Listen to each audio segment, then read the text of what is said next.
Antes e depois da lei, um jeito diferente de assistir TV. Baixe agora mesmo o aplicativo do programa por este QR Code que aparece na sua tela. E tem acesso a entrevistas na íntegra, versão de rádio, links relacionados ao tema e muito mais. Compras. No mundo consumista é difícil resistir aos apelos do comércio. E se tem promoção, então, aí nem se fala. Hoje em dia, além das ofertas nas lojas tradicionais, tem ainda a internet que nos acompanha o tempo todo. Basta ter, por exemplo, um celular nas mãos. Com tantas facilidades, fica mesmo difícil não ceder ao impulso de comprar. Apesar das relações de consumo não serem novas, a legislação no Brasil é recente. Mas afinal, como era antes da lei, quando o consumidor não ficava satisfeito com o produto que comprou? Ditadura militar, décadas de 60 e 70.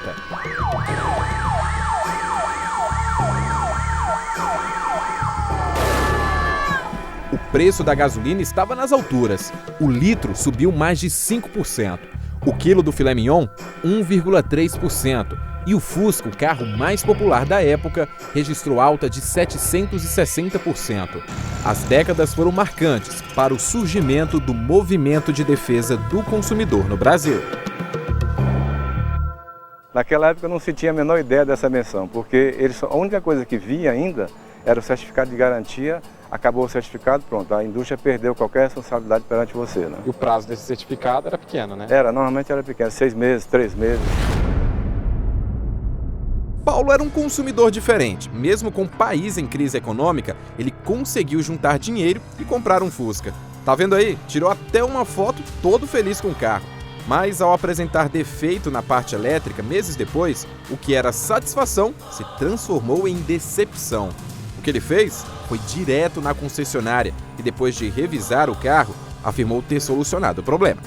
Depois de 3 tentativas na concessionária, não foi consertado e, coincidentemente, no dia que eu fui buscar, eu constatei que o defeito permanecia, né? E aí eu disse ao vendedor, olha, eu não quero mais esse carro. Ele disse que não podia trocar, eu disse troca porque você me vendeu um produto com defeito, eu não aceito isso.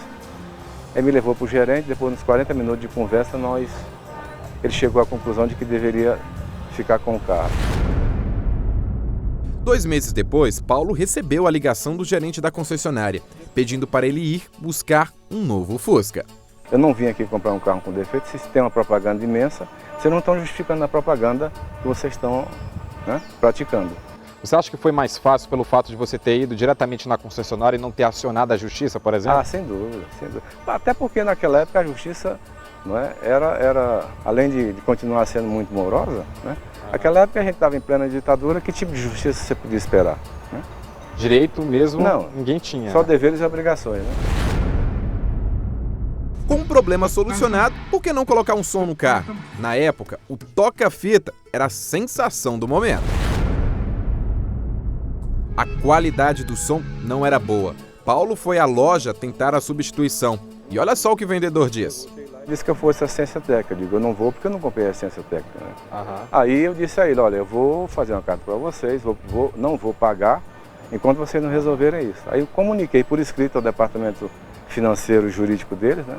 E depois de algum tempo eu recebi um telefonema do advogado dele me chamando para saber que história era aquela. Eu levei a carta, o advogado leu, se inteirou da situação e terminou, foi ficando a meu favor porque viu que eles estavam praticando um ato ilícito, no mínimo uma falta de atenção para comigo. Né?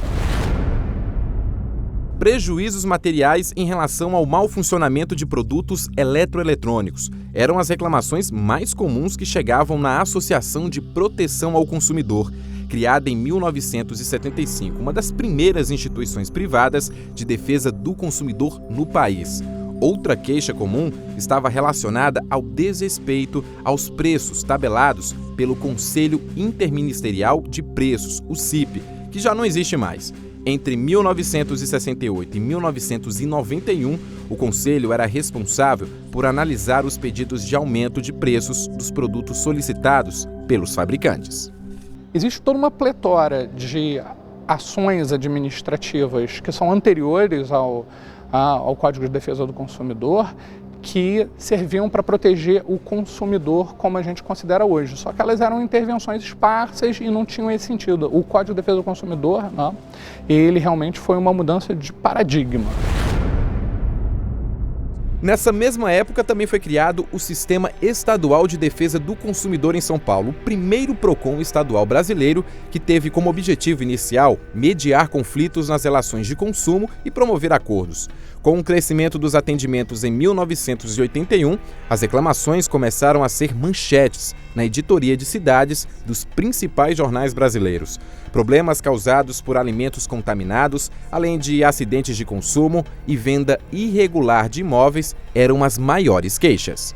No comércio há mais de 30 anos, o empresário Antônio Augusto, hoje com lojas de produtos esportivos, afirma que antes da lei, para evitar transtornos e insatisfação com a troca de produtos, buscava estabelecer uma relação amigável com os clientes. Eu até, dentro do nosso setor, nós procuramos sempre, na época principalmente de festas, datas comemorativas, Natal, namorados, mães, tal, pais, de atender aqueles consumidores que vão fazer a sua troca. Às vezes o tamanho não ficou certo, ou a cor não agradou. Segundo o comerciante, essa relação de compra e venda é tradição na própria empresa, depois que ele sofreu na pele um problema enquanto consumidor. Antônio teve que fazer valer os direitos de cidadão após uma reforma na casa dele. Infelizmente, eu não cumpri o prazo e eu tive que entregar a residência que estava lá sem as instalações daqueles equipamentos na casa. Mas depois de algum tempo aí conseguimos ser atendidos. Obviamente isso causou um grande transtorno. O que aconteceu que, pela maneira que fomos tratados, ele perdeu um cliente. Para tentar resolver esses tipos de conflitos, no início da década de 80, começaram a ser debatidos no Congresso Nacional os primeiros projetos de lei do Código de Defesa do Consumidor. Enquanto isso, em 1983, foi criado o Instituto Nacional de Metrologia, Normalização e Qualidade Industrial, o Inmetro, que passou a alertar e defender o consumidor contra fraudes em relação a peso, volume ou qualidade de produtos industrializados. Mas um grande marco antes do Código de Defesa do Consumidor aconteceu em 1984, com a criação dos juizados de pequenas causas, que garantia a justiça rápida para casos de até 20 salários mínimos. Esses juizados, eles conseguiram, digamos assim, capilarizar a proteção ao consumidor de uma forma assim, tremenda, e permite, na verdade, que os próprios consumidores busquem uma proteção judicial e efetivem os direitos que são reconhecidos a ele.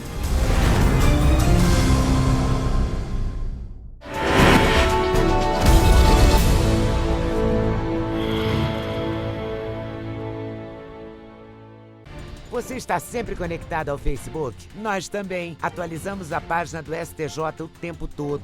Fotos, ilustrações, vídeos, dicas sobre direito e cidadania para você ficar ligado ao que acontece aqui e no mundo. A página do STJ no Facebook conecta e informa. Com uma linguagem simples, descontraída, bem-humorada, conquista milhares de seguidores a cada dia e já chegou a mais de 1,5 milhão de pessoas. Somos o maior tribunal no Facebook. Espaço interativo. Aqui você pode conhecer melhor seus direitos e ainda participar de promoções, sorteios e jogos. De qualquer lugar você acessa as decisões que mudam o curso do país e saem das salas de julgamento e chegam até onde você está, em casa, no trabalho, em qualquer lugar.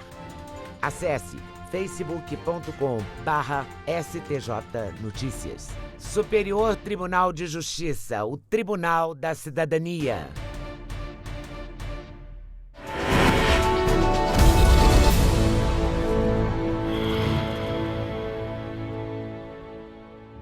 Reclamações, produtos com defeito, dor de cabeça. A população não sabia a quem recorrer. A Lei de Proteção dos Direitos do Consumidor nasceu da luta e da união dos próprios consumidores. Órgãos de defesa e fiscalização também foram criados e a lei chegou na década de 90. Cenas como estas eram comuns até pouco tempo. Muitos consumidores se sentiam enganados, lesados e não conseguiam controlar a indignação. A relação difícil entre fornecedor e consumidor é histórica, mas isso começou a mudar na Constituição de 88, com o fortalecimento das entidades não governamentais em busca da regulamentação dos direitos sociais. A Justiça ouviu o clamor popular e criou uma comissão de juristas para elaborar o Código de Defesa do Consumidor, que passou a valer no dia 11 de setembro de 1990. A necessidade ela veio decorrente do aumento da relação de consumo. Então, se você for lá na sociedade antes da Revolução Industrial, a relação de consumo era precária, era só troca, né? Então, você não tinha necessidade de ter uma lei. A partir do momento que você vai tendo evolução e vai tendo novas situações, o direito tem que evoluir para proteger. Para este especialista, estabelecer os parâmetros nas relações de consumo foi uma das principais contribuições do Código de Defesa do Consumidor. O Código criou padrões de conduta, prazos e penalidades em caso de desrespeito à lei pelo fornecedor. E o consumidor foi colocado como a parte mais vulnerável. Ele não veio para ser um instrumento beligerante. Ele veio para trazer e prega uma harmonia na relação de consumo. Fala, olha, aqui do lado de cá tem uma parte mais fraca, mas você vai ter que respeitar. Com a chegada do Código de Defesa do Consumidor, houve uma equalização no entendimento dos direitos do cidadão. E isso influenciou diretamente o trabalho dos PROCONs, que são os responsáveis por garantir esses direitos. Hoje o Brasil tem os PROCONs estaduais e municipais. O Paulo Márcio é diretor-geral do PROCON aqui do Distrito Federal. Paulo, na prática, com a chegada do CDC, mudou muito o trabalho dos PROCONs? A chegada do CDC trouxe uma normalidade de entendimento em relação aos direitos do cidadão. Hoje, a orientação que se tem no estado do sul do Brasil é a mesma orientação que é prestada em todo o Brasil. Desde que o código foi criado na década de 90, as relações de consumo vêm evoluindo. Para o especialista, o CDC foi um divisor de águas no que diz respeito aos direitos do consumidor. Ele veio trazer respeito ao consumidor. Então, hoje uma empresa ela pode até não ter evoluído tanto, mas ela tem um respeito maior ao seu consumidor. E veio trazer principalmente uma grande contribuição, que é a conscientização do consumidor. O cidadão brasileiro, com a promulgação do Código de Defesa do Consumidor, passou a ter normas claras e específicas da defesa do seu direito e apresentou à sociedade as suas necessidades e os aperfeiçoamentos foram sendo feitos ao longo dos anos e hoje nós temos um código que atende à necessidade da nossa população. Dar maior transparência nas relações de consumo e fazer valer os direitos e deveres previstos no Código de Defesa do Consumidor. Para isso, foi criado o Sistema Nacional de Proteção do Consumidor, composto pela Senacom, Secretaria Nacional do Consumidor, PROCON, Ministério Público e associações de direito do consumidor. São Paulo foi o primeiro estado a ter o PROCON, Instituto de Defesa do Consumidor. Hoje o Brasil conta com unidades em todos os estados da Federação e no Distrito Federal. Hoje o PROCON tem buscado uma atuação didática, onde no relacionamento com os fornecedores e com o consumidor, nós temos trazido informação a essa população para que ela saiba os fornecedores a respeitar o direito do consumidor e os consumidores a exercer esses direitos, a buscar os seus direitos, a reclamar. Reclamar não é ruim, reclamar é legal. A Lúbia é uma dessas brasileiras que já procurou pelo menos 4 vezes o PROCON, que é quem defende o consumidor nestas questões. E em todas as vezes o resultado foi positivo para você, né, Lúbia? Exatamente. Em todas as vezes eu tive ganho de causa por conta da ajuda e da interferência do PROCON. Foram 4 vezes, né, Lúbia? Você se lembra direitinho de cada caso, como aconteceu? Lembro sim. A primeira vez foi há 4 anos, em 2010, contra uma empresa de busca, um site de busca de emprego. Aí eu fiz um período gratuito, cancelei, mas cobrou no meu cartão. Eu entrei em contato com eles, não resolveu, eu avisei a eles que ia ao Procon, fui, o Procon ligou e aí eles me ligaram, pediram minha conta e devolveram o dinheiro. As outras 2 vezes foi contra uma operadora de telefonia. Também essa questão de cancelar o serviço. O serviço não estava funcionando corretamente, entrei em contato com eles, não resolveram, aí eu pedi o cancelamento, me cobraram a multa, só cancelava cobrando multa. Eu tive que pagar a multa e recorri ao Procon. E o acordo, eu tive êxito. E o outro foi contra uma construtora. Fui fazer um distrato de um imóvel, não conseguia fazer acordo com a construtora, aí eu fui ao Procon e nesse eu tive um acordo excelente, melhor do que eu imaginei. Para a Lúbia, mesmo com o CDC, as empresas ainda não aprenderam a valorizar e respeitar o consumidor. Todas essas empresas com quem eu tive esse problema ou algum problema comercial, eu sempre avisei, eu vou ao Procon e eles não se importam. Eles não respeitam muito o consumidor. Muita gente não usa porque acha que vai gastar tempo, que é chato, que não resolve. Resolve sim. Todos os anos chegam milhares de casos aqui no Superior Tribunal de Justiça envolvendo os direitos do consumidor. E o ministro Paulo de Tarso Sanseverino julga centenas desses casos de relações de consumo. O CDC vai completar agora, em 2015, 25 anos, de criação. São muitos os avanços durante esse período? Eu penso que a grande contribuição do Poder Judiciário, e aí vale todos os setores do Judiciário, inclusive os juizados especiais, foi garantir a efetividade do Código. Ou seja, os novos princípios, os novos institutos, eles vieram para modificar as relações de consumo. Na verdade, o que o tribunal faz é aplicar o código, que é um código benéfico ao consumidor.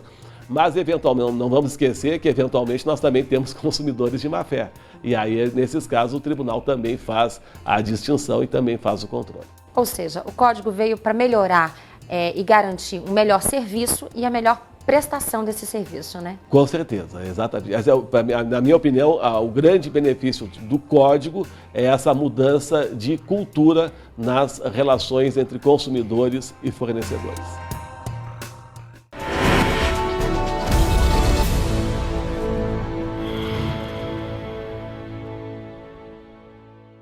Você está sempre conectado ao Facebook? Nós também. Atualizamos a página do STJ o tempo todo. Fotos, ilustrações, vídeos, dicas sobre direito e cidadania para você ficar ligado ao que acontece aqui e no mundo. A página do STJ no Facebook conecta e informa. Com uma linguagem simples, descontraída, bem-humorada, conquista milhares de seguidores a cada dia e já chegou a mais de 1,5 milhão de pessoas. Somos o maior tribunal no Facebook. Espaço interativo. Aqui você pode conhecer melhor seus direitos e ainda participar de promoções, sorteios e jogos. De qualquer lugar você acessa as decisões que mudam o curso do país e saem das salas de julgamento e chegam até onde você está, em casa, no trabalho, em qualquer lugar.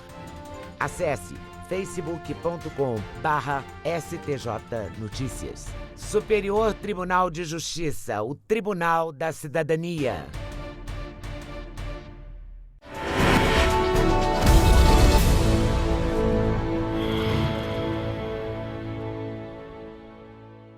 Um mundo virtual a serviço do mundo real. Uma nova era de tecnologia a serviço do consumidor.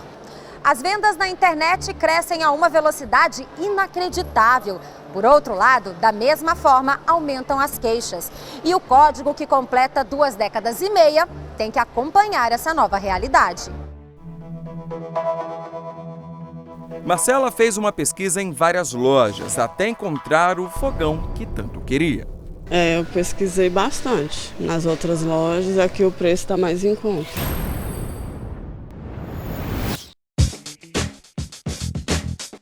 Cenas como a de Marcela são cada vez mais raras no mundo real. O consumidor tem deixado de ir às lojas pessoalmente e tem se rendido à comodidade de fazer as compras pela internet. Jéssica é uma cliente fiel do mundo virtual. Na internet, ela encontra tudo. Bastou sobrar um dinheirinho e ela não pensa duas vezes. Já são 4 anos comprando só pela internet. Toda vez que o salário entra na conta, eu separo 100, 150 reais e já vou procurar. Será que tem alguma promoção? Acho que eu tô precisando daquilo. As vendas online também devem seguir regras e respeitar legislações. Entre elas, a que garante direitos aos milhares de consumidores que diariamente compram mercadorias pela internet. O artigo 49 do Código de Defesa do Consumidor trata sobre o direito de desistir do contrato no prazo de 7 dias. Além disso, se o consumidor exercitar o direito de arrependimento previsto neste artigo, os valores eventualmente pagos devem ser devolvidos de imediato. Ao fornecedor, caberá arcar com todas as despesas de devolução. Essa foi uma inovação do Código de Defesa do Consumidor, extremamente importante para os consumidores brasileiros, porque essa era uma matéria não regulamentada anteriormente e cada loja decidia se podia fazer devolução ou não do produto. Não é o caso agora. Vale observar, entretanto, que essa cláusula não vale para compras feitas dentro de um estabelecimento comercial. Só compras feitas fora, por catálogo, telefone ou internet. Um levantamento da eBite, empresa especializada em vendas pela internet, mostrou um raio-x dos negócios no ano passado. O faturamento do comércio eletrônico no Brasil atingiu quase 36 bilhões de reais em 2014. A receita das empresas teve um crescimento de 24% em relação a 2013. Foram feitos 103 milhões de atendimentos pela internet, 17% a mais do que em 2013. 61,6 milhões de brasileiros já fizeram compras online pelo menos uma vez.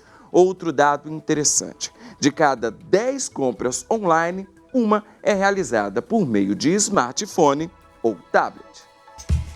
Entre os produtos mais comprados estão moda e acessórios, com 17%, cosméticos e perfumaria, que somam 15%. Em terceiro lugar, aparecem os eletrodomésticos, com 12%. Telefonia e celulares, além de livros e assinaturas de revistas, são responsáveis por 8% das vendas virtuais. Este especialista é taxativo.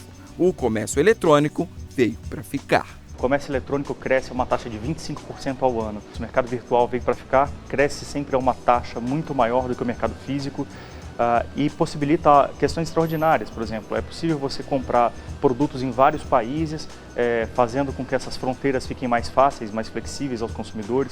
Permite a personalização de um produto, eu posso entrar, personalizar e aquele produto é produzido especificamente para mim. Permite a redução de estoques, porque a gente pode ter todo um ciclo de supply chain on demand, ou seja, o consumidor pede aquele produto, aquela empresa pede para o seu fornecedor e assim tudo acontece online. E o número de vendas pela internet sobe no mesmo ritmo em que chovem reclamações.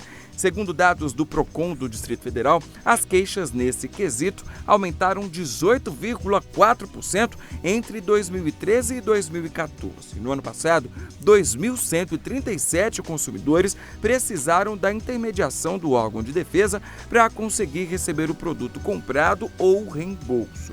Em 2013, foram 1.804 atendimentos.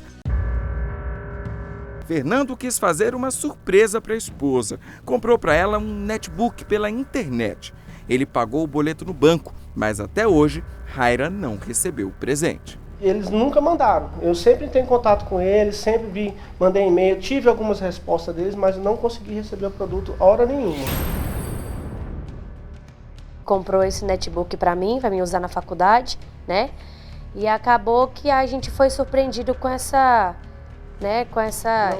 chateação, com esse problema, né? Com a não entrega do netbook.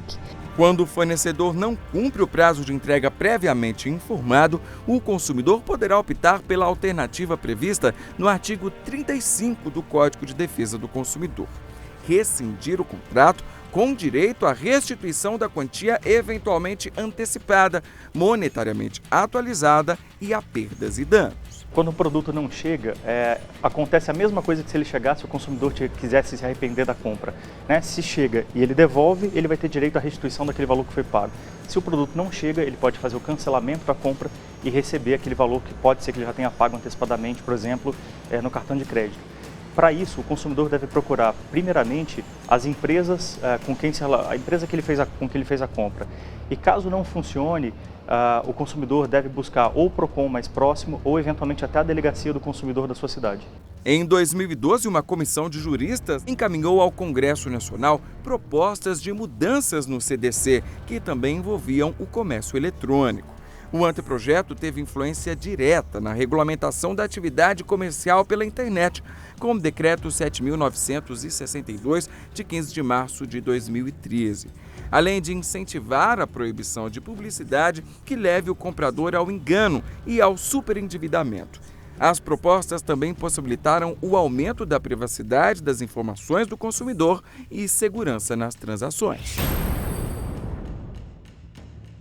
Na verdade, essa comissão que foi presidida pelo ministro Herman Benjamin, aqui do STJ, ela procurou atualizar o CDC em face dos novos fatos que ocorreram ao longo desses 25 anos.